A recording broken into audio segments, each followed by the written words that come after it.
Some children are easy to parent. They smile on cue, follow rules, and make friends easily. And then there are the others, the ones who talk too little or too much, the ones who seem to live in their heads, the ones who get bullied, misunderstood, even feared. Welcome to Parenting Stories, where we explore the early lives of remarkable people through the lens of child psychology and real-world parenting lessons. And today's story? It's about a boy many thought would never fit in, until the world began to look more like the one he had always imagined. Wait until the end. This story may change how you see your child. He barely spoke until the age of 3. When he finally did, he spoke in full, structured sentences, like an adult trapped in a child's body. Other children didn't know what to make of him. He didn't join games. He wandered off mid-conversation, and he had no interest in being liked. Psychologists today might spot signs of autism spectrum traits or Asperger's, but back then, he was simply labeled strange. He didn't avoid people out of shyness. He avoided them because the noise, the rules, the unpredictability overwhelmed him. He was happiest with books, machines, and patterns. In psychology, we call this self-regulation through structure. When a child seeks predictability, it's not defiance, it's survival. At school, the world was unkind. He was beaten until he blacked out. Not once, repeatedly. He wasn't just teased, he was targeted. For being smart, for being odd, for being quiet. But here's the parenting insight. Children who are deeply internal often suffer in silence.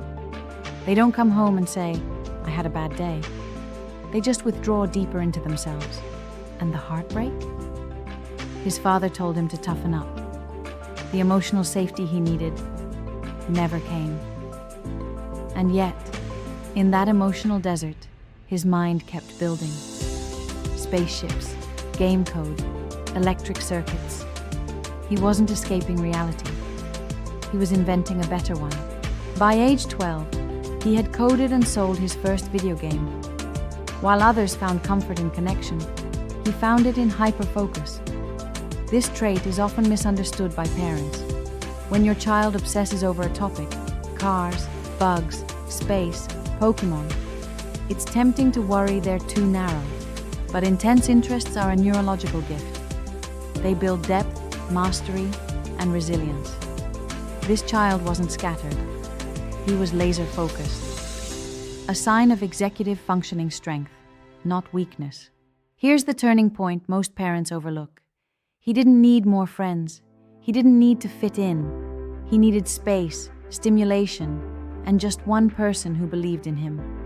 His mother gave him books, a computer, freedom to explore, not pressure, not punishment. That's what unlocked him. Parents often ask, "What do I do with a child who's not like the others?" Start by not trying to change them. Support what's already strong, even if it's unconventional. That boy grew up to become Elon Musk. A mind shaped not just by intelligence, but by isolation, hyperfocus, and the raw pain of not being understood. He once said he didn't know how to be like other people, so instead, he reshaped the world in the image of his imagination. So if you're raising a child who's hard to understand, who's intense, obsessive, quirky, or quiet, don't rush to fix them. Nurture their obsession. Make their world feel safe. And remind yourself, this isn't a problem to solve. It's a possibility unfolding. Share in the comments. What's one odd or intense trait your child shows that might actually be a strength? Like this video if you see your child a little differently now. Follow Parenting Stories for more real-life insights backed by child psychology. And download our free parenting app. Link is in the comments. Because parenting isn't about shaping our children to fit the world. It's about helping them shape a world that fits who they truly are.